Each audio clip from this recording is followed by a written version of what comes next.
And we welcome you to the birthplace of basketball, Springfield, Massachusetts, for the first of our quadruple header Elite Eight broadcasts today and tonight. Good afternoon, everybody. Chris Granozio, along with my partner Todd Bloniars, bringing you all the action from the Mass Mutual Center. And our first game today features two teams from the South, though from two different regions, obviously, here at the Elite Eight. And that's Christian Brothers University out of Memphis, Tennessee, and Augusta State University from Augusta, Georgia. And Todd, this is a battle of two teams with completely contrasting styles. One of the top offensive teams in the country in Augusta State, a team that's been here, the only returning team to the Elite Eight this year. They went to the championship game last year. And CBU, a team that plays a Princeton-style offense, likes to control the pace and limit you to as few shots as possible. Right, that's, their best defense is to just keep the ball away from you. You're absolutely right, Chris. In the case of Christian Brothers, they come in with their scoring defense ranked tops in the nation in Division II, allowing just under 56 points a game. They're holding opponents to less than 40% shooting with that Princeton-style offense, limiting the number of possessions. That's definitely something they're going to want to do with this Augusta State team. A high-powered offensive attack, fifth in the nation in field goal percentage, shooting over 50%. Part of the reason for that is due to their big man, Garrett Seiler. Garrett Seiler, who shattered an NCAA record for all divisions with 79.5% shooting from the floor, which is mind-blowing because, as you alluded to before the broadcast, just talking to me up here, that, even Shaq misses more often than Garrett Seiler does. And if I could blow your mind a little further, Chris, in the three NCAA tournament games so far, Seiler actually shooting 81.5% from the field. He's 22 for 27. So he stepped up his game here in the big time. How about that? He is a senior 7-footer and just an immovable object down low with an array of jump hooks and dunks, and very hard to stop as the stats indicate. And for CBA, you got a great one too. And Nick Coes, though he's 6'8", a senior as well as Seiler, he's certainly smaller, out of Cincinnati, Ohio. 21.5 point per game scorer, also leads the team in rebounding, just under 10 a game, and in block shots with 50. And he was the league MVP of the Gulf South. So you got two of the best in the business at the pivot position. Yeah, absolutely, Chris. And in fact, you talk about Coes. He is their big man, 6'8", 225, but he's going to pale in comparison when he's going up next to Seiler. As you can see, the players meeting right now at center court. Christian Brothers is in the red uniforms, and they come in with a record of 25-6, 3-2 on neutral court. And in Augusta State is 29-4, 4-0 in neutral court games. They're in the home whites. Here in Springfield, CBA wins the tip, and they move right to left. Our CBU wins the tip, rather, and they move from right to left here on your screen. And we see some of that Princeton offense. Now look for backdoor cuts and for three-point opportunities. They're the two big men for you with down low, and now around the perimeter to the right. Coes has it, working on Seiler, going up with the up and under move, and he scores the layup, and already it's 2-0 in favor of CBU, and it's Coes 1-up on Seiler. Yeah, Coes averaging over 21 points a game on the season, and maybe that's going to be part of the strategy for Christian Brothers to try to maybe get Seiler in some foul trouble. That'll get his scoring average down. For Augusta State, it's Fred Brathwaite, Greg Heyer, Garrett Seiler, who we mentioned, Steve Smith, and Ben Magin, the player of the year in the Peach Belt Conference, who led the league in scoring as well. And we'll go through the CBU lineup in just a few moments. Magin gathers in the pass. Shot clock's down to 1. He's got to launch a wild three off the back iron. Almost rattles in off the top of the backboard, and the rebound to CBU. That would have been typical shooter's luck for Magin if that was able to fall. Can you imagine? For CBU, Scott Dennis is the 6'4" freshman forward out of Cincinnati, freshman of the year in the Gulf South Conference. Also Connor Wetzel, Nick Coes, Kyle Couvy on the point guard as the near steal. Pass into the paint, kick out. Here's a three-point jumper, and it's off the mark for Payton, and the rebound into the hands of Greg Heyer. Also Reggie Payton, the 6-foot senior out of Memphis, Tennessee, where Christian Brothers is located. The starting lineup for the Buccaneers. Magin's got it. Entry pass to Heyer. Heyer looking for some space in low. Good defense, though. Prevents it. Connor Wetzel going straight up and not allowing him a good shot. Christian Brothers Academy, again, will try to milk the shot clock, though they get it into their big man. And now a three-point play opportunity, and no good. But a foul is called, and it will be free throws coming, first of the game for the Buccaneers.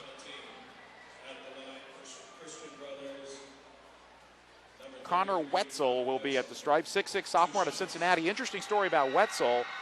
He started his collegiate career last year at UMass Lowell, a team not too far from here in Massachusetts. Now he's back here with a team from the South. And he's only shooting under 60% from the foul line, but he drains both of those with ease. And it's a 5-0 or 4-0 lead for Christian Brothers here to start. And with CBU, they're a team that you pretty much want to not let them get a big lead on you because they milk the shot clock, and it's a 4-0 lead. It's kind of like an 8-0 lead. You can see Coase fronting Seiler defensively right now in the paint. Big man to guard. A leaner off the backboard, no good, but Seiler the rebound, monster jam with the one hand. Great rebounder as well as shooter. You can see why right there as he's all enthusiastic. And you're wondering why he shoots 80% from the field. A lot of easy baskets. No more mystery to that. So Augusta State's on the board. They trail 4-2. Nice move. And a fadeaway at the foul line is off the mark by Payton. Fight for the loose ball and goes out of bounds off of the Buccaneers. It'll be Augusta State ball. Dip Mitras is the head coach for Augusta State as we see the replay of Seiler's monster right-hand jam. That was pretty much uncontested. He just went right up over what looked like he went up over the little people to slam that one home. Not many people outside of Shaquille O'Neal could stop that move. You have to wonder, speaking of that, Seiler certainly has the dimensions to be an NBA player in the future if he decides to go in that direction. Imagine in the right corner. Shot might have been deflected, but he tracks down his own miss. Feeds a post. Seiler's been in the lane for a long time. Do we get a 3-second violation? I believe that is what they called. Yeah, because there's no foul indicated. He was in the lane for a long time. You could see that on the broken play. One extra pass there really caused the turnover for the Jaguars. Shot was distracted a little bit there by the Christian Brothers defense. One of the stingiest in the country. And you see some of the weaving action. Dennis now, or actually Reggie Payton and Cuvion play catch. Smith guarding. Coase looking for a cutter. Puts it on the floor into the paint. And his shot is deflected possibly. But he misses it anyway, and Seiler the board. Well, that time Seiler had good defensive position on Coase and really disrupted the shot. Entry pass to Seiler. He's got a drop step. Lays it up and in. Banked it in. There was some defense there, but he navigated right through it like a knife through butter. And Seiler has all 4 points for the Jags. It's 4-4. Yeah, with the move like that from Seiler, it was hard to tell there was any defense from the Christian Brothers side. Jump pass to Coase to the top of the key. Quick move down the lane and a reach-in foul is going to be called. If it's on Magin, it's number 1 on number 1. And the Augusta State roster definitely has an Augustan and an Australian-type flavor. Their top 2 players, of course, we've been mentioning them a lot already in the early going, Seiler and Ben Magin. And also quite a few Virginia natives on the roster because Dip Mitras, their head coach, who is an outstanding coach in his 5th year at the helm of Augusta State, he is from the Chesapeake Bay area and obviously has a lot of ties up there. Yep. And we should mention also, as we have our first media timeout, the officials for today's first game are Tim O'Brien, Bob Testa, and Rob Riley. They are representing the East region. In case you don't know, 4 of the 8 regions have their officials that worked the championship game of their particular regional make it to the Elite 8. And next year, the 4 that didn't get represented this year will be next year's Elite 8. Yeah, you'd have to say so far with the score in the early going here, we've played just a little over 4 minutes, Chris. It is kind of playing right now at a Christian Brothers pace. They'd like to keep it this way with the lack of points. But getting back to what you were saying about Dip Mitras, an incredible career here at Augusta State, 114 wins in just 5 seasons. So you can do the math there. I mean, very successful. In fact, this year, the most wins in school history with the 29-4 record, looking for their 30th today, and also winners of their last 15 in a row as we see Seiler again. It's been Seiler 4, Christian Brothers 4, and Seiler's made it look easy. Certainly, Augusta State's going to want to try to work the ball into him on every possession. It doesn't look like Coase is going to be able to mount much of a defensive presence. Yeah, Augusta State, of course, located in Augusta, Georgia, the home of the Masters, and Christian Brothers also has in its home base of Memphis, Tennessee, a big landmark, and that's Graceland. Yeah, this is a fun 3-week stretch to be in Augusta, Georgia, I would say. How about that? So CBA inbounds, and looks like zone defense from a Christian Brothers Academy, or Christian Brothers University. In the Jaguars in the zone defense, 2-3 variety. Coase down low, bottled up, flings a pass out to Cuvion. And the Buccaneers bring it back out. Shot clock down to 12, which is nothing for them. Bounce pass to Coase, immediately fronted by Seiler. And here's a fadeaway three for the lead, no good. A rebound up for grabs. We have a loose ball foul going to be called on the Buccaneers. Boy, you talk about that slow, deliberate style of offense, Chris. Christian Brothers, they actually left 6 seconds on the shot clock when they fired up that three-point attempt. Connor Wetzel just missing it. In and out. 5 minutes in, and into the game for the first time is the backup point guard Daniel Dixon, 5'9" junior, very good player out of Falls Church, Virginia, for the Jaguars. He's averaging 9 points a game for Augusta State this season. Top bench threat into Seiler. He misses the shot, was going up for the dunk and got hammered on the way up, so he'll go to the line, where he has had some issues this season, but he's actually pretty respectable for a big man at 68%. Well, here's an interesting stat for you, Chris. On the season, Garrett Seiler has missed 53 field goals, and he has missed 54 free throws. I saw that. That's amazing. 68% shooter from the charity stripe. Misses the first, which isn't bad for a big man. Well, this is the furthest he's ever from the basket, That's too. True. This is definitely taking away from his power game inside. Yeah, he's not bringing the ball up or setting screens at the top of the key. Still better than Shaquille, though, if you want to keep the comparison. That's true. 68%, he's making 2 out of every 3. I think you and I could shoot better than Shaq most nights. So Seiler still has all 5 points for the Jaguars, and Augusta State has its first lead at 5-4. And we have some more substitutions. We'll mention them as we go along. Brandon Shane is one of them for CBU, 6'3" senior out of Greenfield, Tennessee. He's got it now, around to the right. Very active defense for Augusta State. Shane with the shot clock down into single digits. And here's a three-point jumper way off the mark. And the rebound is corralled by Caleb Brown into the game for the first time. And a palming violation is called on Dixon. That turns it right back over to Christian Brothers.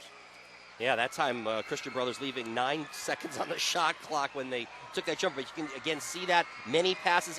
Everyone on the floor gets a touch, and they work it around and try to find somebody open for a jumper. That's almost a rushed shot for them with 9 on the shot clock. Reggie Payton with the ball near the NCAA logo. Pass down low to Coase. He's got position and got it in just before Seiler could try to swat it away. So Coase showing his not only ability down low, but he's showing some fearlessness against the 7-footer. I was just going to say, Chris, that was a nice slip move to kind of get around Seiler. Maybe that's the way you do it. You kind of duck in under him and you slip around, and it's a nice piece of athleticism from Coase there. So CBU back on top, 6-5. Here's Heyer with a skip pass in the left corner, and Dixon planted the feet, didn't take the three.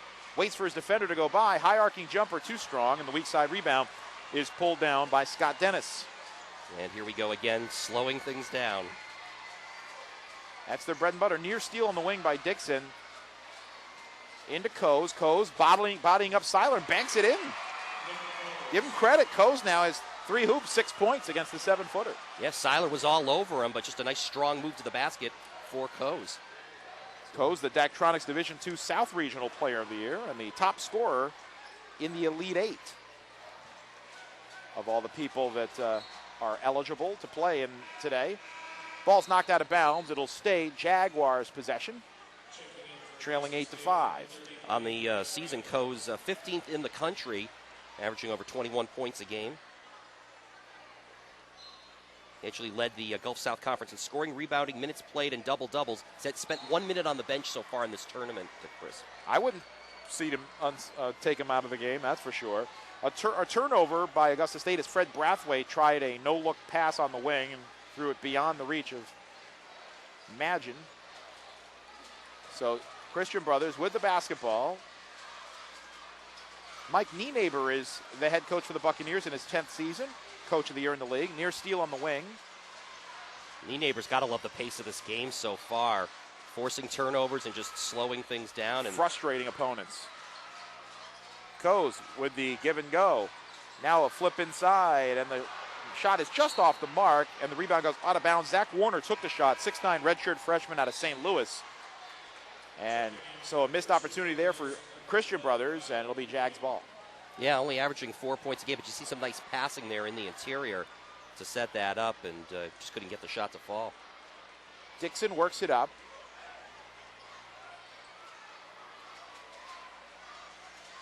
Here's a lob to Brathwaite. He misses the alley-oop dunk, gets his rebound, misses that. 2 point-blank misses for Brathwaite, who had the turnover the last time down, so he's obviously feeling maybe some jitters here in his first ever Elite Eight. Coase draws some attention, back out to the right side. Shane buries a 3. And his first bucket, he only averages 3 points a game, but he certainly gives CBU a boost. They have the biggest lead of the game so far, 11-5. Yeah, he's a 32% shooter from three-point land on the season. 11-5, and approaching the midway mark. Lob into Seiler. He bats it back out.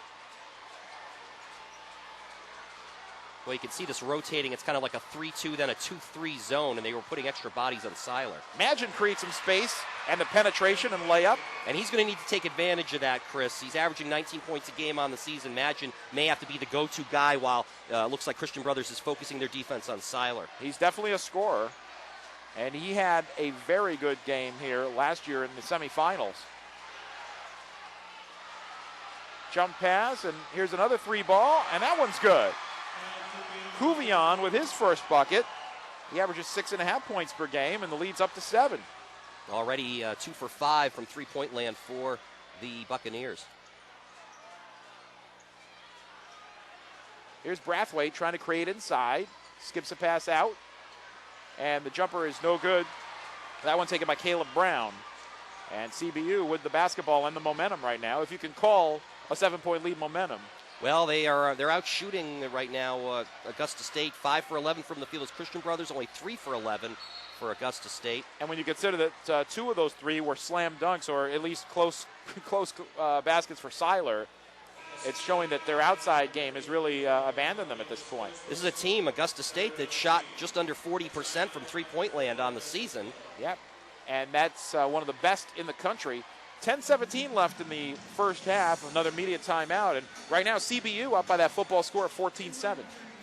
Yeah, they're right now they're doubling up, and Dip Mitras is going to have to find out. They're going to have to find a way to break this again. Whether it's a case of maybe focusing the offense a little more on Magin, trying to find the open jump shooter. They've got some good outside shooters. Seiler's that nice bailout option for him. He's inside. He's those automatic points. But right now, it does appear that you see the Buccaneers really focusing on that. And then there's also been some missed opportunities for the Jaguars. You saw Brathwaite there, or Brathwaite missing the alley-oop and then the follow-up. And they've also had a few turnovers as well here in the early going. 3 turnovers.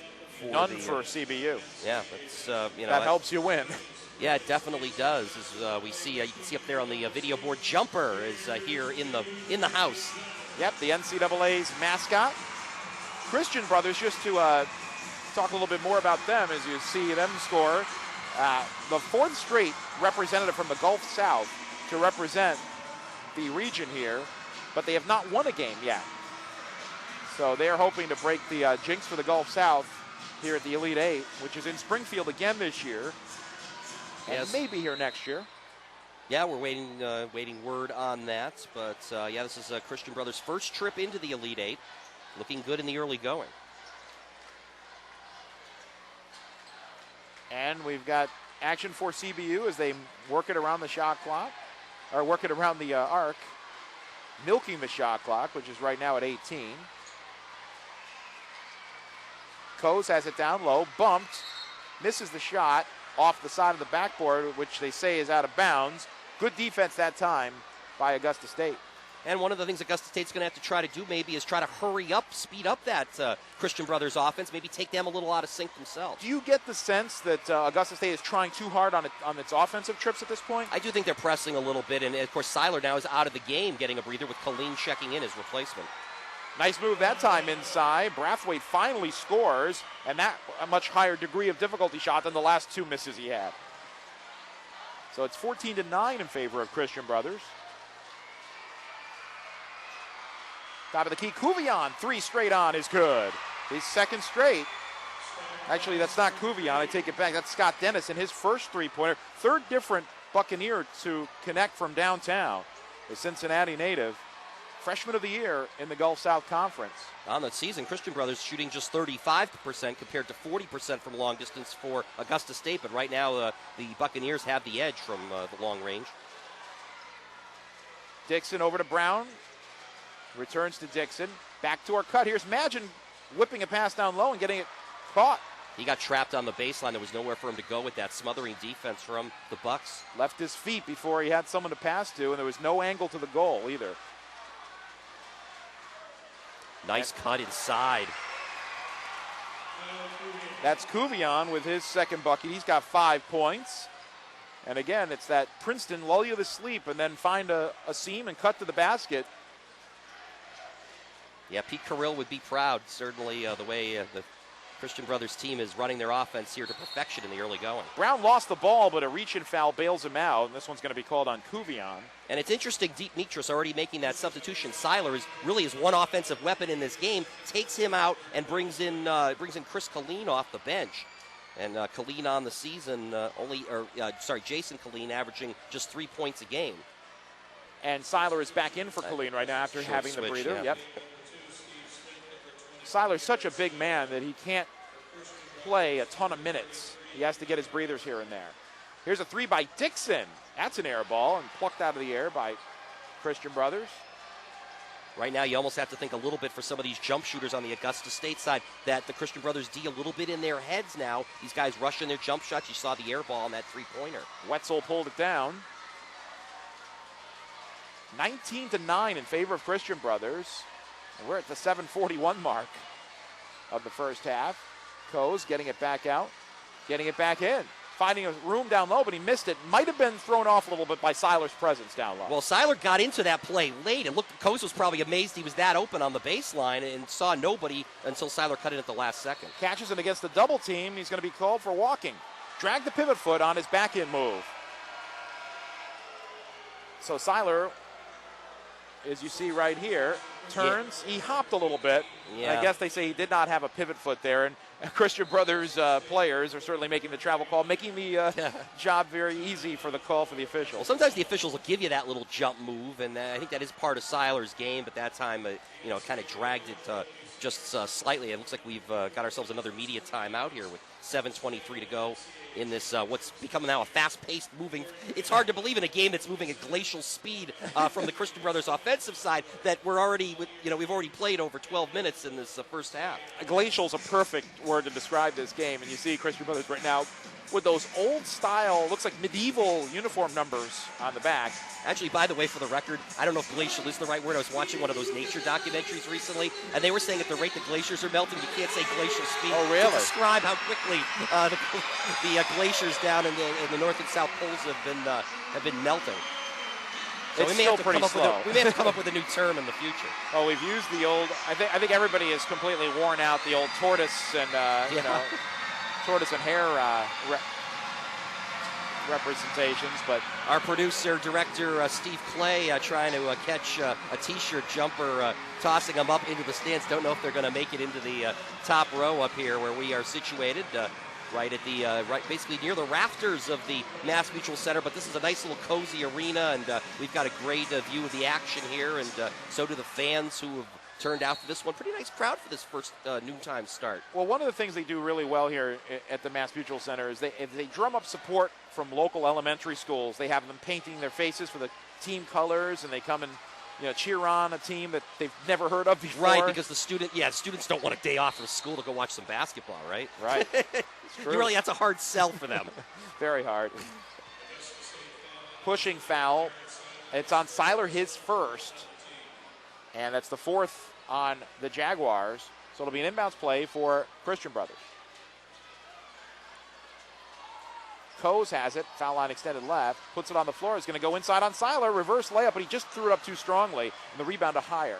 Yeah, Seiler kind of laying off there. He didn't want to pick up the second quick foul, and easy trip to the basket for Coase, but you're right, just a little too strong off the glass. Here's Smith, the starting point guard, back in to Higher, almost dragged the pivot foot. Caleb Brown, actually here's a jumper by Brathwaite off the rim, and the rebound comes out to Reggie Payton, and right now nothing going the Jags' way offensively, and you get the sense that they're just spinning their wheels in a quagmire. They're definitely getting frustrated. And then Christian Brothers just milking the shot clock certainly makes you a little more anxious. Pass to a backdoor cutting Peyton, and he scores the layup.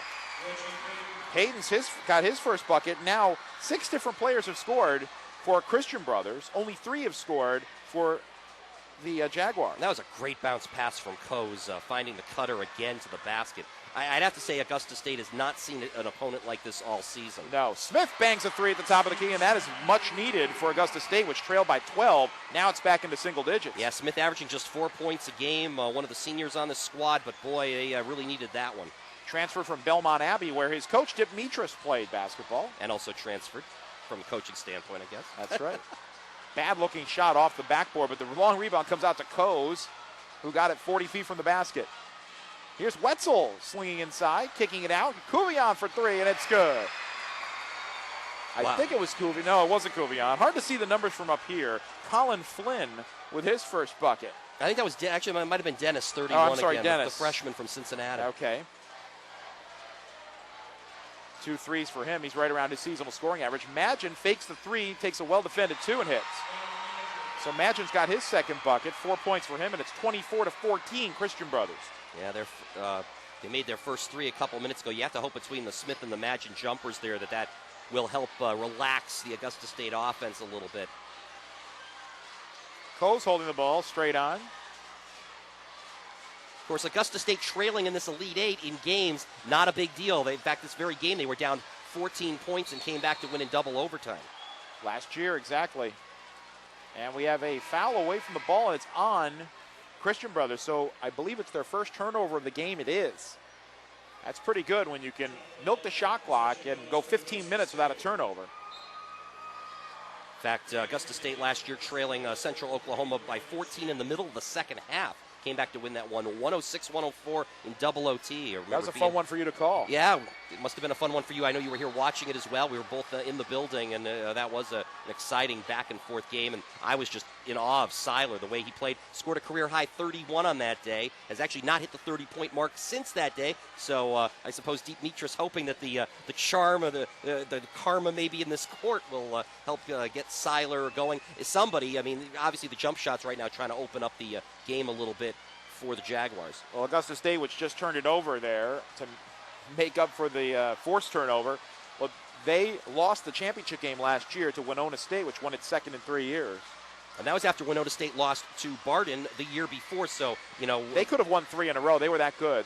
They're the only team since the tournament expanded to 64 teams in 2003 to win 3 straight regionals in any region. Yeah, Augusta State's hoping the same thing happens to them this year that happened to Winona State last year. Runner-up the year before and come back and win the whole thing the next time around. The overplay defense results in a foul for the Jaguars. I have to say, Coase, one of the things I'm impressed with, obviously, is moves inside, Chris, but just his overall ball handling. He's got the ball handling skills of a guard for a big man. It's very impressive. As far as an all-around game, you could maybe argue Coase's game a little more all-around than Seiler's. Seiler doesn't need an all-around game. No. He just sits down low and can He's dominate brute strength. Right. Shane to the line. He makes the first. On the season, Shane is a good free throw shooter. And he makes both. This Christian Brothers team now 4 for 4 from the line today on the season, shooting 60% from the charity stripe. And another steal. Jaguars very sloppy with the basketball, trailing by 12, which matches the largest lead. And Shane wanted to take that open 3, but he said, wait a minute, we've got to milk the shot clock down to single digits. Wait a minute, what was I thinking? Yeah, it's 28 on the shot clock. Can't shoot yet. You should know that by this stage of the season. Yep. Backdoor cut. And Dennis gets his shot rejected. Actually, it's Peyton getting his shot rejected, but there's a foul first. Boy, it must be really fun being at a Coach Nienaber practice where they just keep going through these cut drills, these backdoor cuts, and it's just, the discipline to be able to you have to keep practicing that to really perfect it. And you're seeing it right now out of Christian Brothers leading by 12 with 3.5 to go. I mean, this is, again, as we said at the top of the broadcast, Chris, this is exactly the kind of pace the Buccaneers want in this game. Right now, the Jaguars, a bit stunned, to be honest. I mean, again, you look at the early shooting stats, 6 for 16 from the field for Augusta State. 37.5%, over 47% for Christian Brothers, 9 of 19, including 4 3-pointers, 4 for 8 from out there. Augusta State's on a pace here to maybe attempt 43, 45 shots in this game. That's exactly what CBU wants. And the Jaguars, I mean, certainly they have an idea of what they want to do here, and they feel like they're almost a team of destiny because they're the only returning team. They were so close last year to tasting the national championship. They were up 12 at the half on Winona State and wound up losing. But the turnovers here, the missed opportunities from point-blank range, it's all starting to mount a little bit. Not to say this game is over by any stretch of the imagination, but when you're down 12 to Christian Brothers, it really is like being down 20. It's tough because, it's going to take a while. The possessions are going to stretch out longer. Already, Augusta State's turned the ball over 7 times.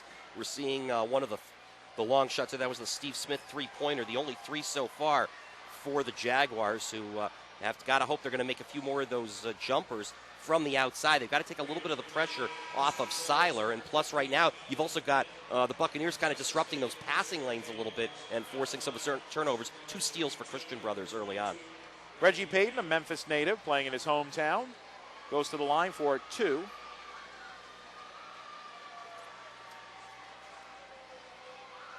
And the first one is good. Yeah. So Christian Brothers doing all it can to help itself at the line, 5 of 5. Payton, the only player other than Coast to make over 100 free throws on the year. He's shooting 79%. Makes them both. And now the lead is ballooned to 14. Again, this is the spot that Augusta State was in last year, but certainly a different kind of team they're going up against. And right now, Christian Brothers with a full court press. How about that? A little 2-1-2, 2-2-1. Dixon gets away from some pressure. And now Brathwaite spinning down low and losing the ball, but because of contact. And it looks like we're going to get a foul on Christian Brothers, and it's going to be on Colin Flynn, 6'2 senior out of Cincinnati. A lot of Cincinnati kids on this CBU team. That's Cincinnati, not very far from Memphis. I think one of the things here, Chris, that you're seeing from Augusta State and why they're just so far out of sync, I think they realize they're going up against this slow, plotting, deliberate team that's trying to limit the number of possessions. So you're actually seeing, in a way, Augusta State trying to overcompensate by speeding up their offense a bit, and I think it's just taking guys a little out of sync. You can kind of see Brathwaite there kind of rushing down and, trying to throw up a crazy shot. He did draw the foul, which was a break there, but otherwise, I still think Augusta State needs to kind of stay in their offensive style. Well, Brathwaite is a slasher. He likes to create off the dribble, and he makes both his free throws there. He's got 4 points. Yeah, 73% shooter on the year from the charity stripe. Augusta State actually 71% as a team. Yep, much better than Christian Brothers, which only shoots it at 60% from the line. But they've been perfect today and lead 28-16. 3-minute mark in the first half. Hope you're enjoying it so far from the Elite Eight in Springfield, Massachusetts. Long 3 by Shane. Front rim no good. Rebound up for grabs, and we have a loose ball foul, negating a Payton offensive board. Bob Testa with the call. Only the 15th foul of this first half for Christian Brothers. Still waiting to hear who it's on. It's on Dennis. So that's 5 on Christian Brothers, and the Jaguars have 6 fouls. Dixon working it around the right. And Ben Magin's been pretty much silent in this game, just 4 points, the leading scorer. Seiler's been quiet since the early explosion. That's right. Here's Dixon creating inside. Beautiful up and under move, looped it up and in off glass. And that is the first bench action, scoring-wise, for Augusta State. It's 28-18, 4 straight, and that counts as a run in this game, 4-0. Yeah, well, and the Jaguars are going to need to get the points from some other people right now because you can start to see the Christian Brothers defense clamping down on both Seiler and Magin. And speaking of defense, it's a 2-3 zone again for Augusta State. Not many teams in Division II play the zone anymore. Here's a 3-point jumper by Warner, no good. The rebound is on the offensive end of Shane, who leaped high in the air to get it. Yeah, he out-rebounded a couple of Jaguar players to pull that down against that 2-3 zone. And another shot clock for Christian Brothers.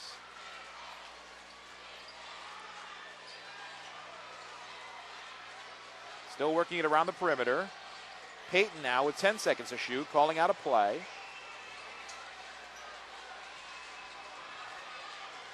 Back out to Shane, who fakes the three, takes a 2 over Seiler and hits the front rim, but the rebound down low, it's put back by Warner. That was about a minute-long possession for Christian Brothers, and great offensive rebounding in that sequence. 2 offensive boards, and they end up getting the basket. Right. That's the cherry on the sundae. Now they're up 12 with a minute and change to play in the half. Magin, top of the key. Now Smith looking down low for Seiler. He hasn't gotten a lot of touches in this first half, the big fella. And here's a 3, no good by Brathwaite. Some contact down low. Ball's loose. There's a scrum for it in the paint. And we have a jump ball call. Possession arrow pointing to Christian Brothers. It's been a well-officiated game, but there might have been some contact there, resulting in the loose ball. So it's going to be CBU basketball on the held ball. Well, you could see Seiler kind of hesitating, too, there. He didn't want to pick up a second foul before halftime. Not that that would be terrible. It's usually 3 fouls on the first half that you start to be a little more concerned. But you could sort of see Seiler shying away from that loose ball. So Dennis and Payton play catch. 40 seconds to go in the half. 22 on the shot clock. No 2-for-1 here. Most teams would be thinking 2-for-1. Not Christian Brothers here. They will milk their possession and be content to limit Augusta State to 1 possession before halftime. Ball fake and a pass to a cutting man in the middle. Warner scores his second straight hoop off the bench. And now it's a 14-point lead game, matching the largest of the game for CBU, and Augusta State can play for the last shot of the half. Brilliantly executed offense in this first half from Christian Brothers. Again, that was just another cutting play, and Warner wide open going to the basket. Imagine a 3 straight on. It was blocked on the way up by by Warner, actually. And a follow-up is no good by Dixon as the buzzer sounds. And we have a bit of a surprise here. Christian Brothers University with a 14-point lead on the defending national runners-up, Augusta State, 32-18. Right now you got to say all the points and all of the style points go to CBU. Oh, no question about it, Chris. They've looked, they've managed to dictate the pace. It was strange early on. You know, I'm kind of thinking back to this. It was 4-4 early in the game, but they had played about 5 minutes. And I said at that point, it felt like Christian Brothers was controlling the pace, even though Seiler had 2 easy baskets. And it turned out, I mean, you know, Seiler's had just one other, had a free throw since then, but he's been totally shut down the last 15 minutes of this first half. And you have to credit Christian Brothers defensively. I mean, I know we talked a little bit in pregame. Before we came on the air, we were talking about different ways, what makes a good defense. And I know part of the style for the Buccaneers is you limit the possessions, therefore you're going to limit the scoring opportunities. But also, you can see this kind of in-your-face defense is something that maybe Augusta State hasn't seen much of this year. They forced 7 first-half turnovers out of the Jaguars, which have turned into 8 points for Christian Brothers. And that's kind of a large reason why the gap is so large here at the half. Well, Augusta State only had 1 lead, and that was at 5-4, and then a 10-2 run to answer by Christian Brothers pretty much put the Buccaneers in the driver's seat. And right now, 20 minutes into the game, they've got a 14-point lead. So we're going to step aside for a while. We'll be back with second half action after this. Your score again at the break is Christian Brothers 32 and Augusta State 18. Back with more from the Mass Mutual Center in Springfield after this.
17 NCAA Winter Championships will be featured in the 1 hour special.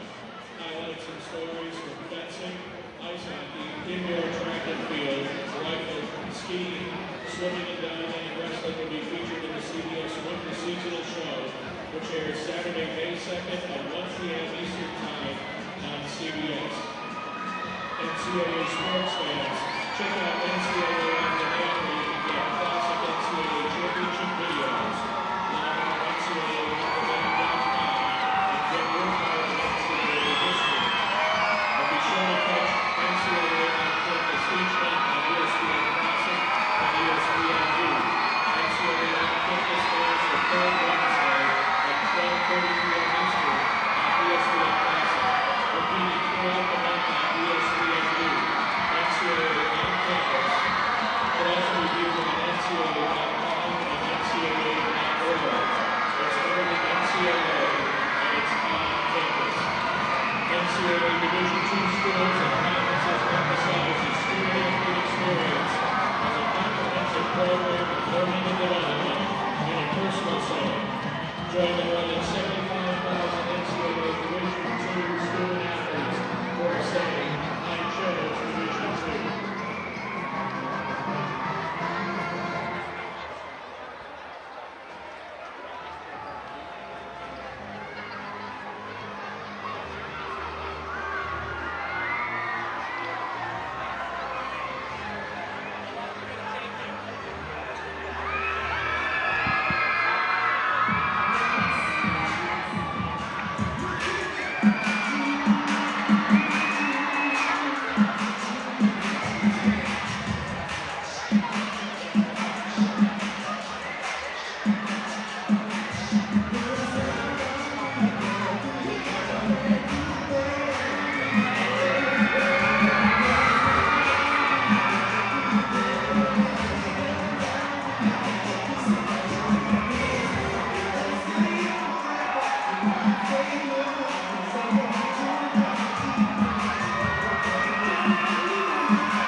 Back at the Mass Mutual Center in Springfield, Massachusetts, Chris Granozio, Todd Bloniars bringing you the action. Game one of our 4 games here in the national quarterfinals of Division II basketball. And on the men's side, the women already kicked off yesterday in San Antonio, and their Final Four is set starting tonight.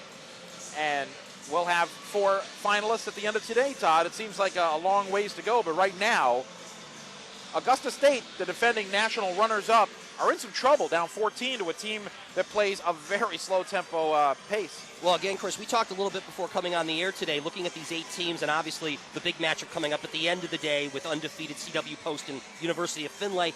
And yet, we were both kind of looking at this Augusta State team being the national runners-up from a year ago, and having maybe the best chance, despite the fact not undefeated coming into this, of maybe winning the whole thing. But right now, they have got their work cut out for them. We mentioned last year being down to Central Oklahoma 14 midway through the second half. Here they are at halftime again, down 14 to an opponent in this quarterfinal round. But a much different scenario, as you mentioned a couple times, Chris. This is a different type of team that they're facing, and being down 14 is really like being down twice as much. And how about Christian Brothers being the only school that has never been to the Elite Eight of these 8 that are here? And they're the ones that are showing no signs of rust or nervousness or anything. They're just executing their offense flawlessly. Only 2 turnovers in the first half compared to 7 by Augusta State. They're out assisting the Jaguars 8-2. They're out shooting them 46% to 37%. Points off turnovers 8-0. The bench points are 9-2. They're perfect at the line, 6 of 6. This is a team that shoots 60% from the stripe. They're 4 of 10 from three-point range. Augusta State much better overall in the season at 40%. They're 1 for 7. And the rebounding is about even. So they've played about as perfect a 20 minutes as you can pick. Now it's up to Augusta State to try to throw a monkey wrench into their comfort zone now and see if they can find a way to disrupt that flow. Yeah, Coach Mike Nienaber of Christian Brothers couldn't have asked for his team to do any better or execute their offense, their whole game, any better than they did in the first 20 minutes. But now it's up to Dick Mitras, and we saw the Augusta State team come back out pretty quickly during the intermission. So whatever Coach Mitras had to say, it was short and sweet to the point. And we'll see how they respond here. Very balanced scoring, too, for Christian Brothers, as the shot by Magin is no good, but the rebound putback is good by Brathwaite. He's now got 6, and it's a good start for the second half for Augusta State, and they show their man defense. Switching off, they had been playing more of a zone in that first half. We were wondering if they'd start pressing to start the second half, try to force the issue a little bit on Christian Brothers. Well, they would do it after a made basket, which they did not do immediately there. Coase has it at the top of the key. And the backdoor cuts will be certainly more easily scrutinized by Augusta State. Is a turnaround by Coase, no good, it's an air ball. He's been off the last few shots, inside and outside. Ball goes out of bounds, and Augusta State's got it, down by 12. Well, it doesn't help when you have to stare into that 7 foot with the long wingspan of Garrett Seiler, kind of just manning him up there and forced him a little further outside than he wanted. It's like shooting over your bureau with Nerf ball. Here's Heyer with the basketball. He's been silent so far. Magin takes it, wraparound pass, and the layup is no good by Brathwaite, but he was fouled, and obviously, they're trying to get Brathwaite involved in the action a little bit more. He had a subpar start to the game, but picked it up a little at the end of the half. Well, again, you are seeing this Augusta State squad trying to get other players involved in the offense. Brathwaite on the season averaging about 13 points a game, and he'll get a chance with a couple here. Good free throw shooter, 74% coming in, 2 of 2 already today. Makes the first one. And he now has become the leading scorer for Augusta State in this game with 7. Seiler's got 5, Magin with 4. For Christian Brothers, he's the leading scorer in the game. Yeah, about that. Second free throw good by Brathwaite as well, so he's got a game-high 8. And for Christian Brothers, they've had 7 players score at least 2 points, but no one has more than 6. That's for Scott Dennis on 2 threes. So 4-0 start to the second half for Augusta State, and they're back within 10, 32-22. And now Christian Brothers will look to answer. Bounce pass to Coase, who's double teamed immediately. Now has to work around the 7-footer. Banks it up too short. Good defense there by Silo. Just stood his ground and made the shot difficult. But you can see again, Coase had a couple of those slip moves early in the game that he was able to convert into points. That time just coming up a little short. Around to the right, it's Steve Smith with the dreadlocks. Augusta State's wearing white, trimmed in blue. And Christian Brothers is in the red, trimmed in black. Greg Heyer puts it on the floor, bumps into his defender. They call a blocking foul, and the shot almost went. So Heyer, in the act of shooting, will go to the line. Yeah, Connor Wetzel got over there a little bit late, as we're going to see on this replay. Well, they've changed the call now. Initially, it was a defensive foul. Now they call it an offensive foul. I'm not so sure. Wetzel looked like he didn't really plant his feet at all. That's a strange reversal there at the last minute. Of course, we had the benefit of seeing that replay, but it didn't look to me like he had himself set. So Christian Brothers with the basketball. Pass down low, read well and stolen by Greg Heyer. Here's Magin working it up the far sideline. Pull-up jumper, no good. Tracks down his rebound, couldn't pick it up off the floor. And Christian Brothers gets it back. Magin certainly struggling now, 2 of 7 for just 4 points in the game. This is your leading scorer, averaging over 19 a game for the season. Yeah, Magin can be, at least at this level, he's had some games where he's been brilliant here on this floor, and he's had some games where he's been invisible.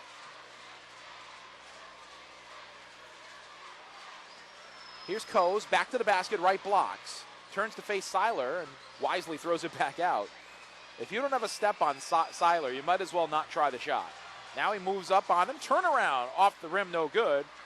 And the rebound is Payton's coming out from underneath the hoop. Right. So not only is Christian Brothers controlling the tempo, they're getting offensive rebounds. Now a cutting Payton scores the layup, and a beautiful whipped pass that time by Cuvier on the point guard to find him. Yeah, it's their 4th offensive rebound of the game, and once again they converted it into points. That's the important thing, too. They're stretching out that possession for themselves and then still getting a basket at the end of it. About 45 to 50 seconds and then a hoop.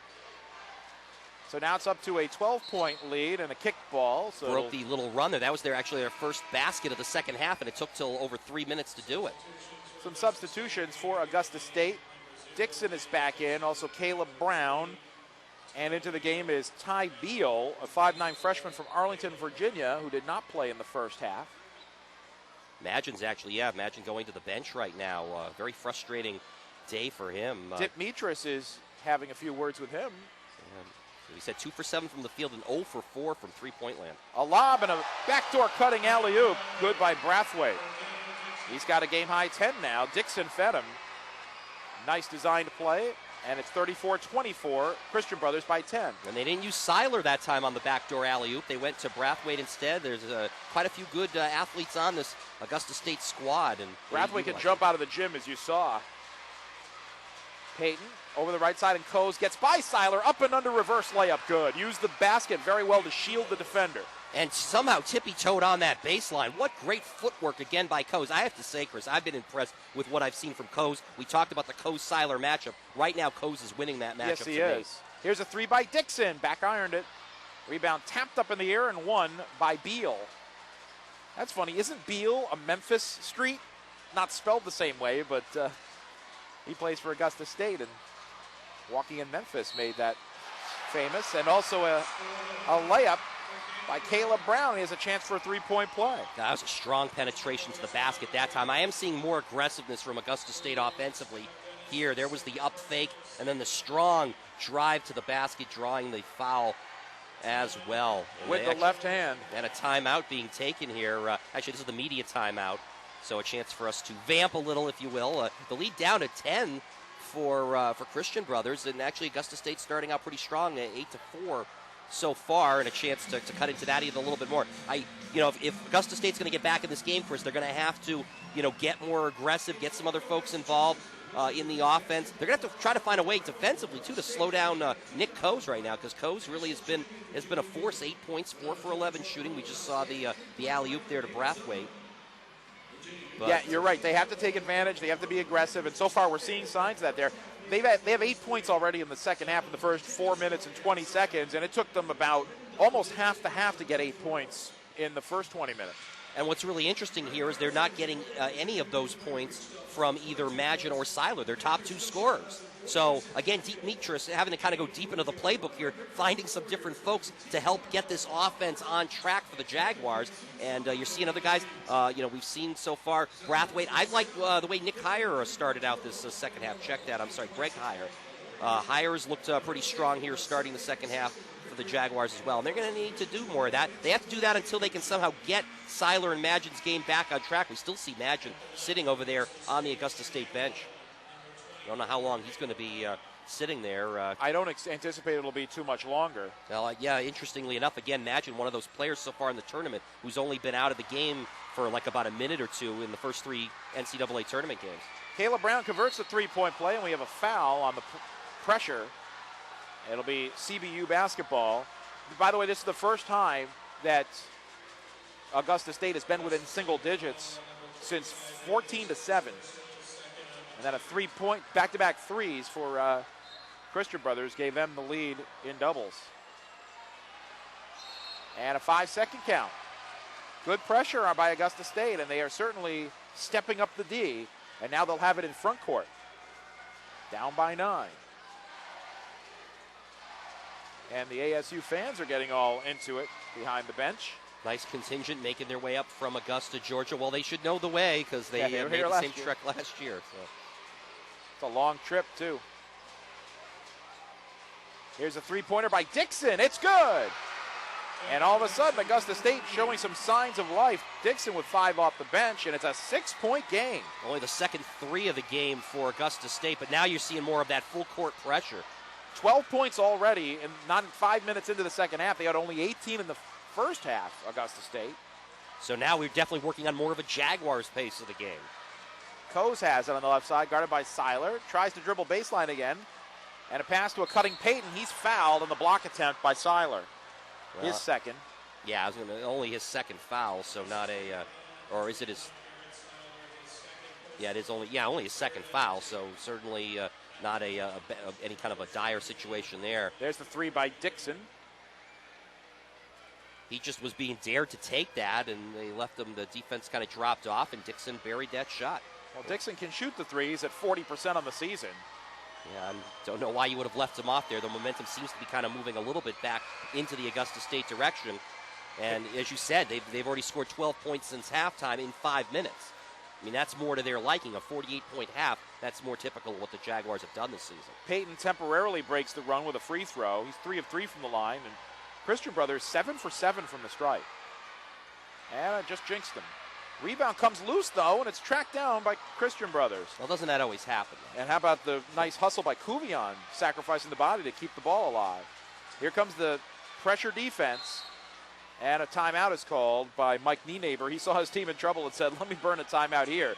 14:48 to play, and that defense for Augusta State is certainly becoming a neutralizing agent and forcing CBA to rush the action, if not shots. Yeah, you saw a little Ty Beal, all of 5'9", freshman from Arlington, Virginia in there. He's kind of like the little gnat on the floor defensively, just trying to apply that pressure, getting right in your face.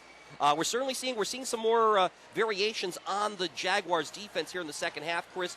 More, they've gone to more of a pressing style or a more man-to-man. They've dropped off that zone. It wasn't working because you could see the Christian Brothers in that first half totally exploiting it, using the holes in the zone to find their backdoor cutters and, really executing their offense to perfection. Now, in this second half, it's been, kind of a total reversal. It really does seem like the tempo, the pacing is more to Augusta State's liking as they're now down to, have gotten it back to within 7. If you play a zone against a Princeton-style offense, if you're not long in the zone and active in it, and you're just pretty much taking up space and not moving, you're going to be broken down constantly for backdoor cuts and three-point shots. You've got to be aggressive like a Syracuse University in the 2-3.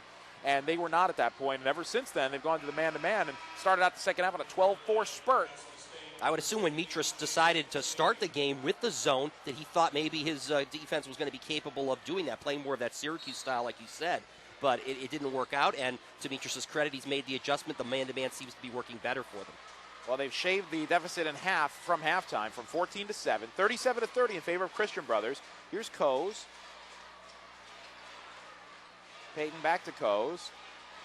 Backdoor alleys are being shut off now. Quicker defense. Now Coase staring at the basket. 4 seconds to shoot. He has to launch a three. Back ironed it. And the rebound taken by Caleb Brown. Good defense by Augusta State. Coase was 0 for 3 from three-point territory prior to missing that one. And that was a desperation one. Yeah, that's a strange shot selection there. Good form there, though. And now we have Colleen taking the jump hook, but it's going to be waved off. Offensive foul. Well, once again, Seiler's getting a little breather on the bench here. As you said, they can't really go long stretches with him, and we're going to see the call on the replay here. Let's see. Colleen inside. Coase with pretty good position. Not much contact there. It wasn't a lot of contact, though. You're right. I mean, his first and the second on Christian Brothers, or actually the fourth on Augusta State. Coase has to scramble to get a loose ball. We'll see if they try to work it in on Coase now with Colleen in the ball game. He's got it now, backing in. Jump hook off the rim, no good. His shot selection has not been great today, but I'm with you. I like his game overall. Left side and Brown with it. Brown waiting for a screen. He's got one from Colleen. That's a big one. Now he takes it into the paint. Running back shot, good. And it's a 5-point game. Caleb Brown with 5 off the bench for Augusta State, and it's 37-32. That's right, it is average for the season, and boy, you just can really sense the tide in this game turning. A 14-point lead has been cut to 5, and not even 7 minutes has been played. A jump pass to Coase, and the ball knocked out of his hands and out of bounds by Beal. Again, like you said, that pesky Nat who's knocking things away, and now he's being replaced by Ben Magin. There's Caleb Brown going off the glass. Yeah, Beal did his job, and they're going to, Coach Mitras hoping that Magin will find his offensive stroke here.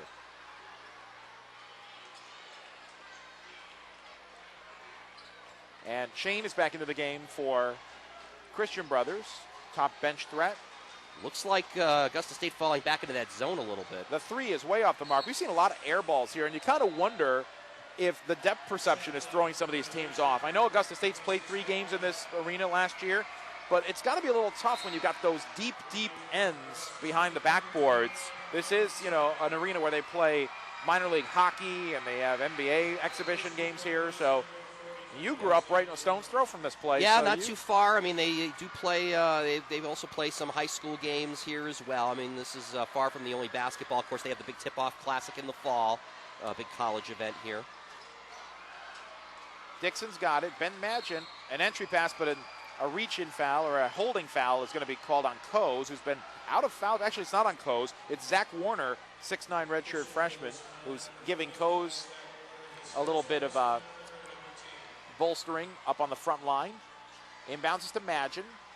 Puts it on the floor. Fall-away jumper. Good.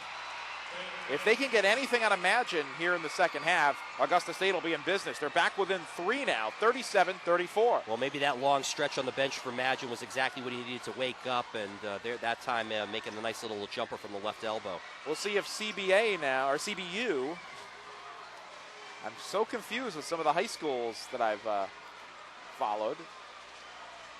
Payton, jumper at the foul line is good. We'll see if they can take the punch and deliver a counter punch. Right there, Payton now has 9 points. Only the third field goal of the 8 minutes here in the second half from Christian Brothers. Seiler goes to work. His shot rejected by Coase. No. Loose ball. I can't believe that a 7-footer, Garrett Seiler, had his shot rejected, but that was a blocked shot, as we'll see here. It definitely was. I'm going to see it on the replay, and I'm still not going to believe it. Let's see. But a nice move by Seiler inside. He got all ball. How about that? The 6'8" Coase saying, hey, big man, I'm pretty good too. Yeah, I mean, Seiler's got the height advantage, but also he's got those long arms too, and amazingly, give Coase credit. He got some ups that time and was able to register the block. Actually, you're talking about shot blockers, and Seiler's ranked 10th in the nation, averaging almost 3 a game. Coase does make it at number 60, averaging about a block and a half per contest, and there was his big one, and maybe between that and that last jumper, at least for the moment, Christian Brothers is kind of they're taking the waves as they're coming in, and that time at least trying to push it back a little. Well, Coase is a very good defensive player, despite being ranked 60th. That's still good on a national level, sure. but he's much better than that, because this is he's the anchor on the interior for one of the stingiest defenses in the country. So he's got to be good. But Seiler, with his 89 block shots on the season coming into today, That's an amazing number, but when you consider how many shots he throws off just by being a presence in the paint, and they don't keep track of how many shots were intimidated by big men. If that's exponentially more than 89. Well, remember, he's 7 feet 291. I don't see Seiler leaving his feet a whole lot on a lot of these blocks either. He's just got that long wingspan, and sometimes he blocks these just because he's 7 feet tall. He's got long arms. I mean, that helps a lot, right? I mean, if you're going to dare try to shoot over him, by result, he's going to get a few blocks out of that. Augusta State possession, trailing by 5. They've trailed the entire game with the exception of a 5-4 lead that did not stay long. Caleb Brown to Brathwaite. Foul line jumper over Cuvion is no good. Seiler the rebound, put back good. Once he gets the ball that close to the basket, lights out. You might as well just mark in the 2 points. That's only Seiler's second offensive board of the game and his first basket since the 5-minute mark of the first half. Seiler almost blocked Coe's shot, but he got a little too much of the body, so it will not count as his 90th. And Coe's will go to the line for 2. 39-36, Christian Brothers leading. And Seiler picks up his third foul with 11:21 to go here in the second half. And we'll watch this, again, looks like a pretty decent jumper from Brathwaite, but there's Seiler, the big man. We saw that play early on in the game. That was for one of his, big offensive boards. And again, only 7 points for Seiler, 3 of 4 shooting, so that's only 75%. He's actually below his average for the tournament thus far, but still, and also a little bit below his season averages. He's going to come out for another breather. Probably a smart move here for Demetris also because of the 3 fouls. Coe's not a very good foul shooter, makes 1 out of 2. He's got 9 points now, and he's right at 50% in the game and for the season. But as you said, is some of his shot selection. He's only 4 for 13 from the field. He's actually the only player on either team that's taken more than 10 shots. A foul down low on Christian Brothers. This one might be called on Scott Dennis. No, it's on Shane, his first. That's 4 now on the Buccaneers. Ben Madgen will inbound for Augusta State. They're back within 4. Looks like Cuvion checked out. They brought in Reggie Payton. Payton doesn't sit for very long. Caleb Brown now on the left wing. Higher sets a screen for him. 3 in the air. And good. It's a 1-point game. Caleb Brown has been a spark off the bench. He's got 8 points for Augusta State. And now it's a 40-39 lead for Christian Brothers. Well, he does shoot 60%, or check that, 42% from 3-point territory. The whole team shoots it at 40, so that's pretty awesome. Here's Coes at the top of the key, guarded by Higher.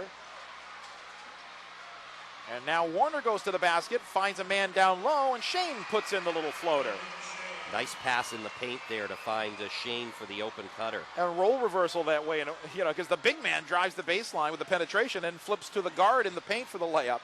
Madgen down low, ducks under a defender. Shot is good and a chance to tie the game with a 3-point play.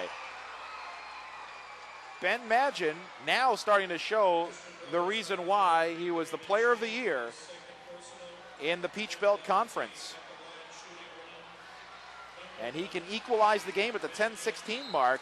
Augusta State was down 14 at the break, but they have made some nice adjustments here, and they've just about erased that deficit. The junior guard from Williamstown, Australia, Ben Madgen.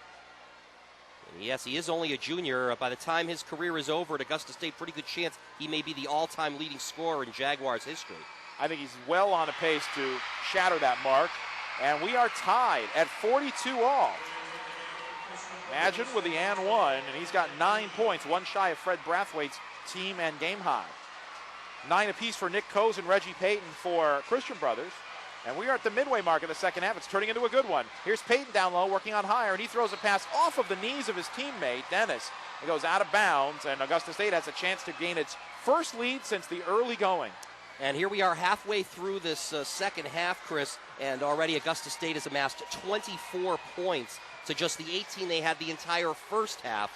And again, they're making their shots, the defense pressuring, and they're getting their opportunities, and Madgen looks like he's starting to heat up. Well, it's a 2-pointer, in and out, regurgitated, and he stepped in a second. If he had taken the 3, he probably would have hit it. He is one of the best 3-point shooters in the country with 79 makes this year.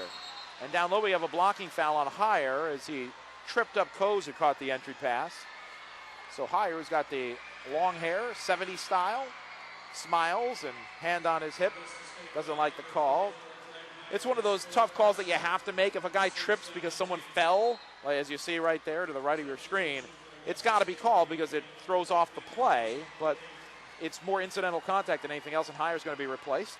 Well, Heyer, another Australian import for the Jaguars from Perth. He's also a junior. Must be some good accents on this team. Southern accents, Australian accents.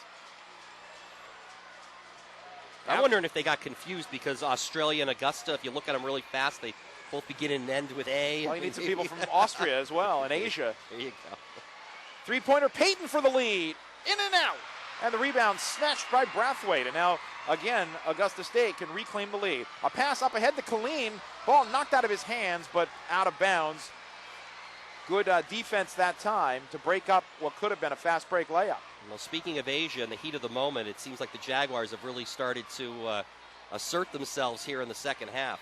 Well, it is heat of the moment. A steal by Dennis.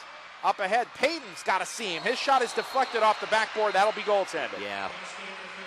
You got to call that. Brathwaite hit that one, blocking it off the glass, as we're going to see the replay of this last of the turnover here. Just a bad bounce pass by Magin. He telegraphed it. You'll see Brathwaite come in here late, and blocking it up against the backboard. Can't do that. So. And that was a very nice angled pass on the break by Dennis. Give him credit to find Payton, who found some space to his left. So for the moment, Augusta State trailing again with under 9 minutes to go. Right. They still have only had that one-point lead early on. Seiler's still on the bench in this stretch, too, with Colleen out there. What a fast move by Brathwaite, and he scores on the reverse and goes to the line for a three-point play opportunity. Boy, was he quick on the baseline or what? He went through three red shirts to get to the basket there. And without Seiler in the game, they're focusing the defense. We're going to see this on the replay. Look how explosive this is. That's slow motion, Look folks. at that. And great control with the ball as he's in the air and then floats that one over his head into the basket. So with 8:35 to go in this second half, Augusta State has a chance to reclaim the lead. The shot is up and good. And Augusta State has erased a 14-point halftime deficit, and the Jaguars are now on top 45-44. Yeah, that's 13 points for Brathwaite, the junior from Columbus, Georgia, to lead all scorers in the ball game. And another turnover. So Christian Brothers getting a little sloppy with the basketball. Now they're starting to look like neophytes to the big dance. But here's a steal on that cue.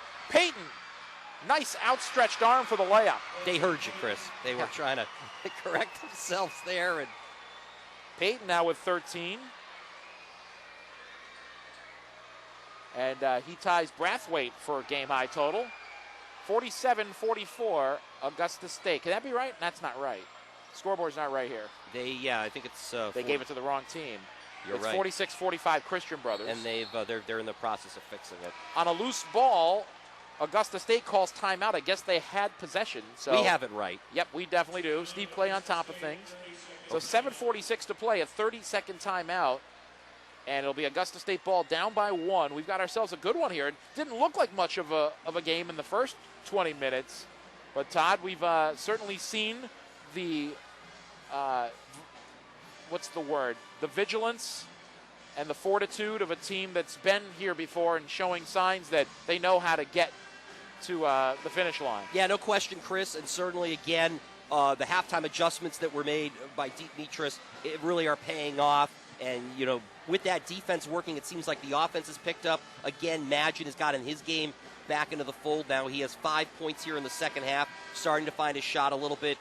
They'd still like to probably get Seiler more involved in the game. The other key here is that Nick Coase has been sort of taken out of the game, just 9 points. And I think he's only made perhaps one shot here in the second half. Yeah, one field goal in this second half for Coase, who's really been held in check. But hope you stay with us here on NCAA.com. We've got a full day of games here throughout the afternoon and into the evening. Yeah, our next game will be Cal Poly Pomona, the only unranked team of the top 25, outside the top 25, against Southwest Minnesota State, number 12, at 2:30. We'll be on the air. We'll be breaking out our AAA triptychs just to let you know how exactly they got here. Yeah, you're gonna want to stick around for that story, if not the game. Down low to Seiler, double team, but still muscles it up and in, and Augusta State back up on the seesaw by 1. Seiler now exerting his force, and again, over 2 or 3 players, but it doesn't seem to bother him. He's got 9, 47-46 Augusta State. Still the score is in Christian Brothers' window. They like it in the 50s, maybe the low 60s. Here's a three-pointer, Kuvion, in and out, no good. And the rebound by Augusta State. And the shooting numbers in the second half not favoring Christian Brothers. They're right around 30%. Magin at the top of the key. Seiler hoping for the ball again, but they have 2 men fronting him. Here's Steve Smith breaking down his defenders, throwing up a shot and in. Steve Smith, who's been kind of quiet today, 5 points, right around a seasonal average, gives Augusta State its largest lead of the game. Shooting is contagious, though, Chris, because right now everyone on the Augusta State side who's putting up the ball is coming up golden. They're up to their seasonal average of 50%. Christian Brothers down to 45%. So they're shooting in the mid-60s in this half, most likely. Well, that's the thing. You said that the score is still kind of at a Christian Brothers pace, but it isn't really. You kind of have to look back at the halftime score and see what Augusta State has done since halftime. 31 points in a little under 14 minutes of play, and their halftime shooting percentage was at 36.8, which is where Christian Brothers tends to hold opponents, but right now they've gotten up to 50%. So, you can say right there, actually, doing some quick math, Augusta State 12 for 19 from the floor in the second half. That's close to 70%. And also, the pace still favors Christian Brothers in that there are not many opportunities to score. However, the shooting percentage of Augusta State has certainly put them in the driver's seat. They're up 3. So again, we have 6:19 to go in this one from the Mass Mutual Center in Springfield, Massachusetts, the birthplace of basketball. We're happy you could join us for the first of our quadruple header of games here today on NCAA.com. Dr. Naismith devised the old peach baskets here in this town, or not too far away. And I was, I have to correct. You'd probably be a fan, by the way, of Augusta State because they play in the Peach Belt Conference. How about that? Yeah. There's the kind of attention to detail we expect from you, Tom. Outstanding. Just to correct ourselves, it is 63% shooting, 12 of 19 for the second half. So I was right my first guess, not the second. And Killeen is back in for Seiler to give him a blow as Augusta State has gotten its largest lead, although it's only 3. Christian Brothers looking for some answers here. They were up by as many as 14 at halftime. I have to imagine this is going to be a pretty short stint on the bench this time for Seiler. Killeen has seen quite a few minutes in this game, but again, this will be one of the shorter stints. We do want to mention also Seiler still playing with 3 personal fouls. Coase to the line for 2. First one is up and good. He's got 10, second player in double figures for the Bucks. But he's only had 4 in this second half, and 2 of them from the foul line. Here comes the second for the 6'8 senior out of Cincinnati. It's good. So now it is a 1-point game. Only a 50% foul shooter on the season. He makes 2 right there. Frankly, I'm surprised with the game I've seen that he only shoots 1 out of every 2 effectively from the foul line. And he is one of 6 Cincinnati kids on this roster. And there's also one from Dayton, which is not far from Cincinnati. Now it's Augusta State's turn to answer, leading by 1. Smith calling out a play with his right hand. Man defense by Christian Brothers. Here's Caleb Brown with the running bank shot, no good, but the rebound into Killeen's hands. He's fouled, and another 3-point play opportunity for the Jaguars. Well, living up to his name, Jason Killeen's up under the glass, and this one a strong move to the basket. Nice. Killeen is in there more for defense when he's coming in for Seiler, but this time off the boards. And look at this nice move inside, good positioning, and then puts it up and in, draws the foul to boot. Killeen, like Seiler, a senior, and completes the 3-point play, his first 3 points of the game. He's an Ireland native. And now it is a 4-point lead, largest of the game for Augusta State, 52-48, 5:37 to play. Well, you have to figure March is Killeen's month. That's with that heritage of his. Sure. And here's a 3-point jumper, and that's good by Dennis. So Scott Dennis has 3 threes for his total output today, 9 points. And that brings Christian Brothers back within 1, 52-51. And the 52 points is very close to what Christian Brothers allows on the season. They allow 55.7 per game. But it's kind of how Augusta State has gotten them. Most of them coming in the second half. Down low, Caleb Brown. He's fouled by Peyton or possibly Connor Wetzel.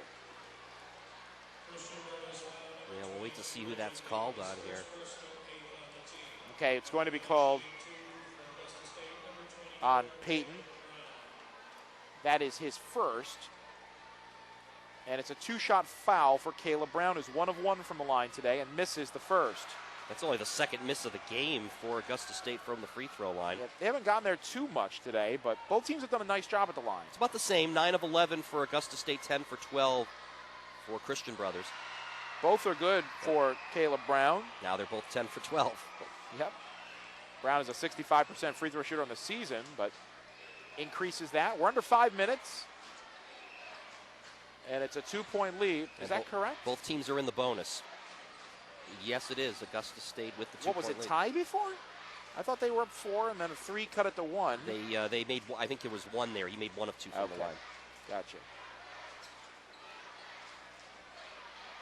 Bounce entry to Coase. Coase spins on Colleen, gets a shot blocked by Colleen, taps it out, but it's out of bounds. Great defense by Colleen. You mentioned his D before, and right there it pays off, as it'll be Augusta State ball up 2. Well, that's really his primary job in there as he comes up there with his 10th block of the season.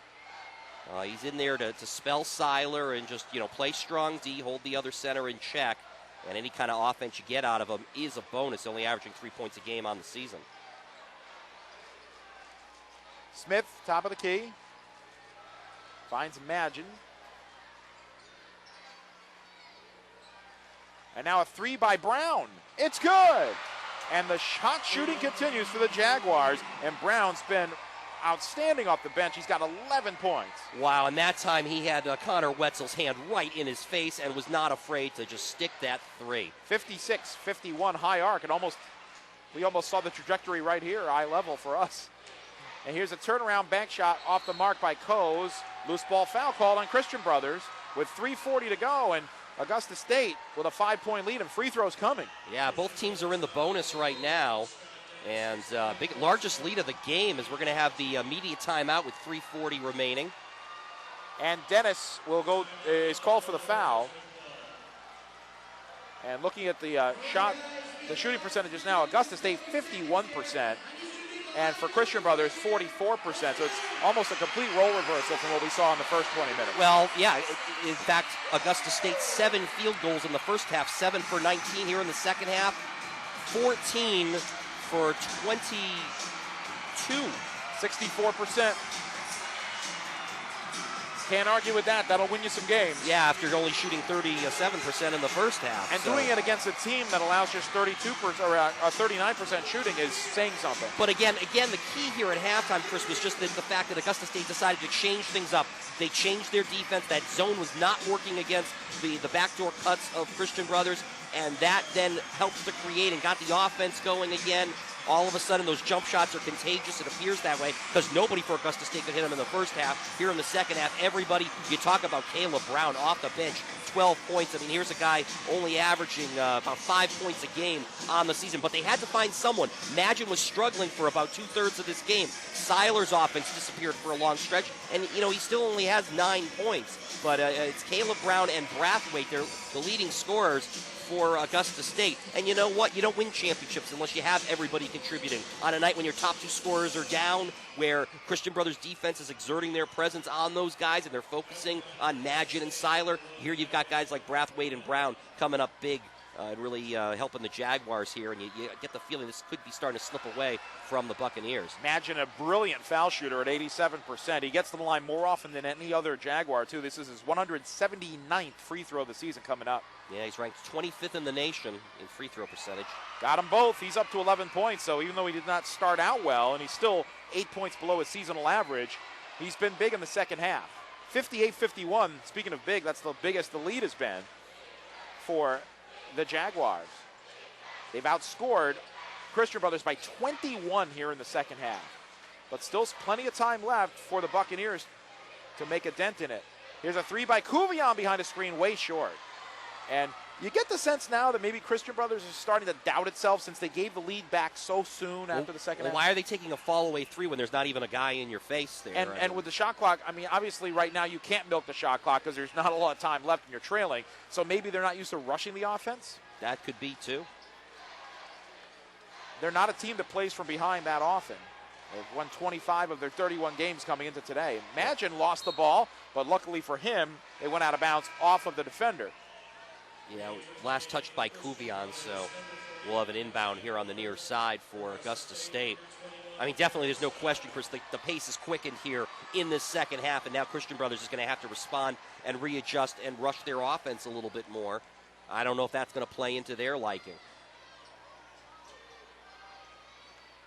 And the steal on the inbounds by Payton. He's been great defensively today, lays it up and in, and boy, did Christian Brothers need that. They're back within 5. Yeah, Steve Smith there really kind of missed that from behind. A good play by Payton. Game high 15 for the senior out of Memphis, where Christian Brothers University is located.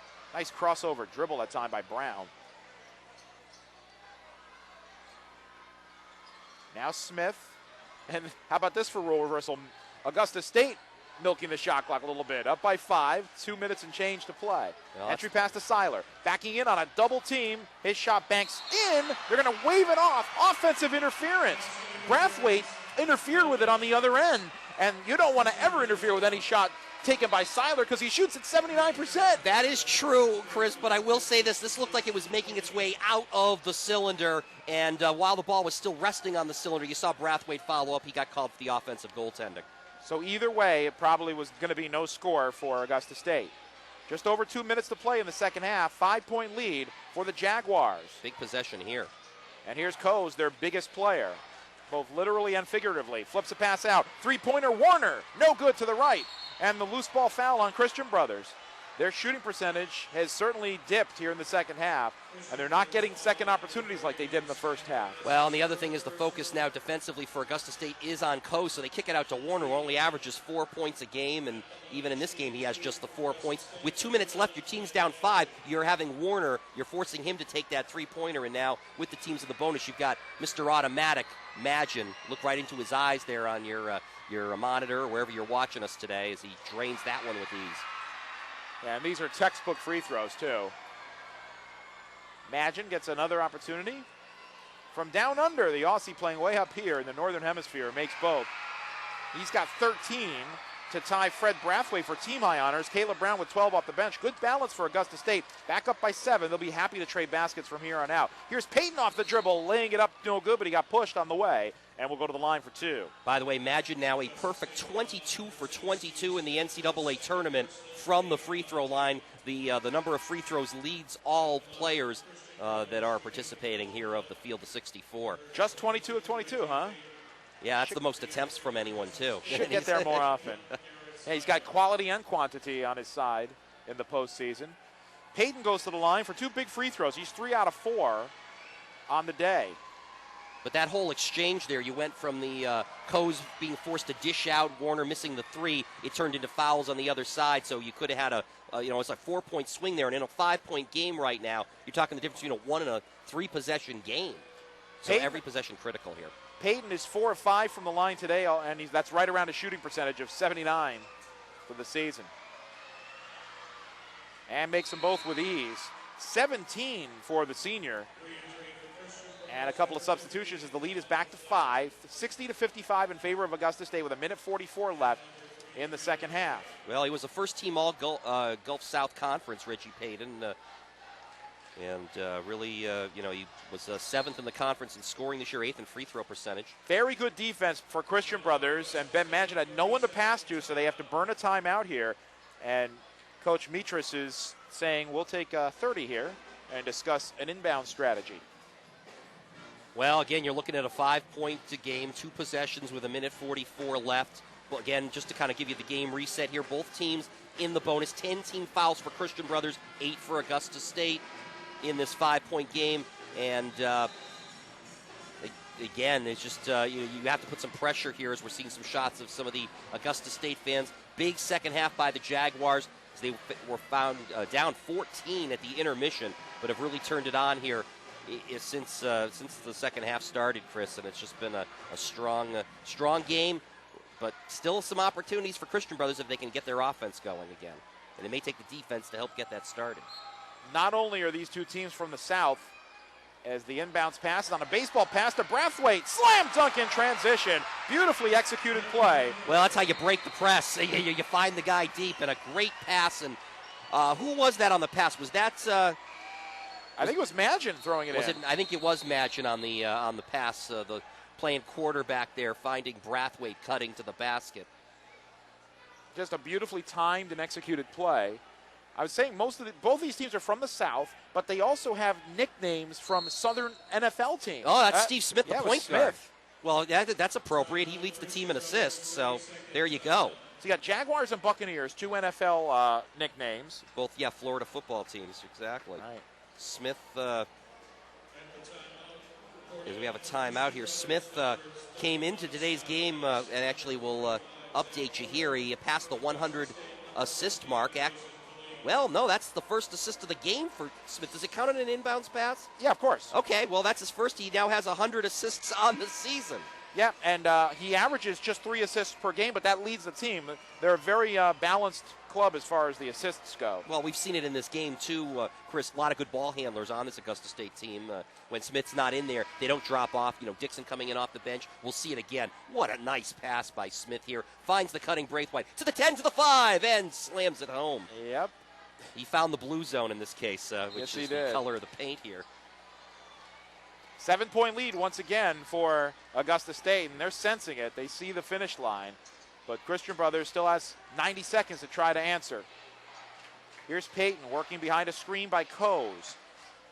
Fires the 3, and it's around the rim and out, and a loose ball foul is going to be called. And again, this has been the pattern in the second half. A missed shot by Christian Brothers, a loose ball foul by the Buccaneers, free throws on the other end, and the lead continues to expand. Yeah, exactly. And that time, Payton got a good look at that 3 from the left side, and he just was a little bit short. It kind of front rimmed and bounced out. And again, big rebounds here down the stretch for Augusta State as Smith will head to the free throw line. And 67% shooter.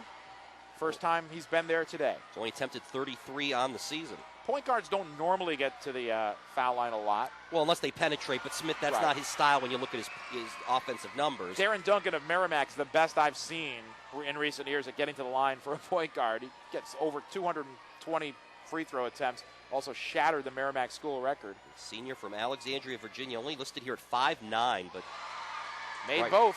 Yeah, and he made that big pass moments ago, which I think really might have been the backbreaker of this one. Put this game on ice for the Jaguars. 64-55, largest lead continues to grow for the Jags. 64-55 with 1:08 to go. And this is not what a Princeton-style offense likes to face down the stretch. They got to do something soon here. Here's Coase with a spinning move. He gets the shot to fall. A double spin move that time. And Coase with a little flip. And it's a 7-point game with 58 ticks left. You know what's interesting about this, too, Chris, as we're watching this, I realized that Garrett Seiler never got off the bench here in these closing minutes. That they haven't really needed him. They haven't. The lead has expanded for the Jaguars, and they have not needed Seiler at all. And that's kind of scary looking down the road for potential opponents that have to face this Augusta State squad in the in the next round. True. Dixon is wrapped up from behind by Payton, who picks up his second foul, and it'll be once again double bonus time for Augusta State. Daniel Dixon goes to the line for the first time on the season. He's a 51% foul shooter and misses. He's taken a ton of them too. Yeah, fair. I take it back. No, I was looking at the wrong guy. Daniel Dixon is 48 for 63 for 76%. He actually leads the team in 3-point attempts. I thought that was the column you might have been looking at, too, there. I had the right column, wrong guy. Second free throw for Dixon. It's good. He's got 6 off the bench. And Augusta State is up by 7. They'll call time here. Dip Mitras will impart some knowledge.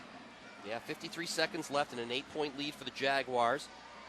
And again, I'm just amazed the way they've been able to make this comeback, Chris. 3 players in double figures for the Jags, Brathwaite and Brown. You expect Magin's 13 points, but Caleb Brown with 12 and Fred Braithwaite with Brathwaite with 15 points to lead, to lead the Jaguars in this game. Reggie Payton leading all scorers for Christian Brothers with 17. But again, Nick Coase kind of held in check. 13 points and just 5 for 16 shooting. It's not like he hasn't had his opportunities. Yeah, now part of that you can attribute to the fact that he's going up against a 7-footer, but overall he has not looked fearless. Well, he hasn't gone up against 7-footer in the last 5 minutes. No, the last 5 minutes, you're right. But Seiler finishing this game on the bench, and what a break for Dimitris here as he gets to kind of rest Seiler for the next game. Struggled from the field today, only 4 for 6 shooting. And a steal, and the ball is kneed by Brathwaite right to Dixon, who's fouled. So that might have been the last gasp for CBU as they turn it over with under a minute to go, and more free throws coming up. And Dixon will go back to the stripe where he just split a pair. And how about Garrett Seiler going just 4 of 6 from the floor today? Most people would love having a 4 of 6, 67% shooting day, but that brings him down. Yeah, it does. Well, he only missed 5 shots in the first 3 games of this of the NCAA tournament coming into today. Right. And second half shooting, Augusta State 15 for 24 from the field. You cannot do much better than that, especially when you consider you're at the elite stages of the tournament. 63% shooting in the second half. That's been consistent. Now 16 for 18 from the foul line. Dixon now with 8 off the bench. Right around his seasonal average of 9. Here's Coase putting on the floor, and a tough jumper over higher. It's good. So Nick Coase trying to end his career with a bang if it should end here. 15 for him. 10-point lead. It should be an 8-point lead. 67-59. Yep. But just 27 seconds left. You're looking at a 3-possession game, and you see Coase here. I guess his foot, he's actually inside of the 3-point area when he hit that teardropper. There are 2.5 lines out on the court. You can see the men's and women's Division II 3-point line, and you can see where the NBA 3-point line is for their exhibitions here, but it's been kind of taken up. If you look really closely, you might be able to see, depending on your laptop. I'm not sure they've played any. I don't know. Are they still? I think do they still play that NBA? I don't know if they do here? anymore. They used to. Yeah, I think they might have stopped, and that's part of the reason why I think the line has been torn out. I saw one here once. It was the Celtics and. I've seen the Celtics here a few times. I remember that. Back in '87. I can't remember who they played though. Another foul given by CBU, and more free throws coming for the Jags. I'll tell you, whatever the final score is, it's not going to be indicative of how close this game was and how much of a scare that ASU had, because the Jaguars were staring at a 14-point halftime deficit, and that doesn't happen too often. Yeah, I mean, halfway through the second half, we were tied, but in order to do that, as you said, Augusta State had to come all the way back from 14 down at halftime. But I think one of the things that really behooved them was the fact that they chopped into the lead right away. They had a 12-4 spurt to start the second half, and all of a sudden you're back within, a handful of points. Both free throws good for Magin, who's just piling on here. He's got 15. Yeah, it's still perfect from the foul line in 4 NCAA tournament games. Yep. 10-point lead. And Payton with a 3 over higher. Banked it in. It counts. That was an NBA 3. We're just talking about that line. Yes. And that's where he shot it from. He's got a game-high 20. Another foul given with a 7-point lead, but 8.8 seconds to go. Clock not an ally here. And Augusta State's going to advance. They'll wipe the sweat off their brow, but they're going to advance to their second straight Final Four. Magin back to the line, where he's 7 of 7 today. And he's going to be right around a seasonal average of 19 when this is all said and done, but he did not have a very good game. Yeah, he only had 4 at halftime, so... just missed his first free throw of the postseason. I kept saying it, so that's why I was putting the whammy on him. Well, you know what? Even the best free throw shooters are going to miss occasionally. Although there was a guy a couple of years ago that went the whole season at Division II without missing. Well, how about Ray Allen with the Celtics? He broke Larry Bird's team record for consecutive free throws. They missed one, then he made another 30-odd free throws in a row. Another 3 for Payton, in and out, tapped up by Coase, no good at the buzzer. And Augusta State comes from 14 down at the half to knock off number 15 Christian Brothers. So the number 4 team in the country beats number 15 and moves on to a national semifinal encounter with either Cal Poly Pomona or Southwest Minnesota State. That game will be played at around 2:30, and we'll have that action for you with my partner Todd calling the play-by-play.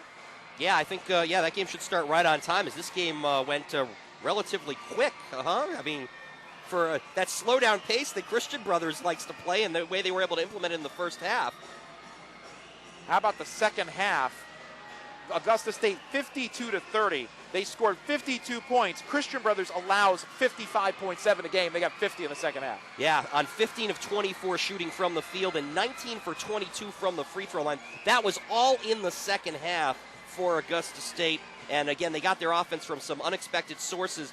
Fred Braithwaite leading all scorers. Actually, I should say, let me take that back. Sorry, Ben Magin coming up with 16 points, 12 of those in the second half. And yes, he did finally miss a free throw here in the tournament, but still 8 for 9 from the charity stripe. Fred Braithwaite, though, his offense really coming up big with 15 points, and he had 11 of those here in the second half. So 11 second half points for Braithwaite and 14 from, or I should say 12 for Magin.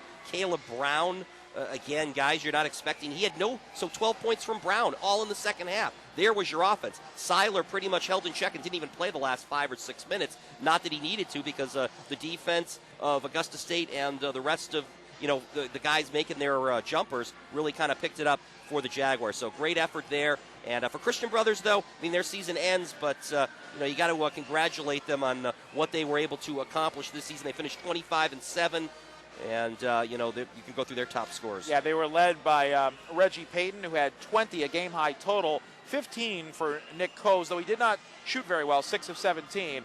He did finish with 4 assists as well, and no one else in double figures, as Scott Dennis had 3 threes for 9 points. So the freshman, he'll be back next year. But they say goodbye to Coase and Payton, who were the offense today for the Buccaneers. But despite having a 14-point lead at the half, they just had no answer once they got pushed in the second half by Augusta State. And the bigger, more experienced team wound up winning. Yeah, the team that's been here before. And so we are going to take a break and get ready for our next broadcast coming up at 2:30. It's Cal Poly Pomona against Southwest Minnesota State. Coming up at 2:30 here on NCAA.com. Stay with us.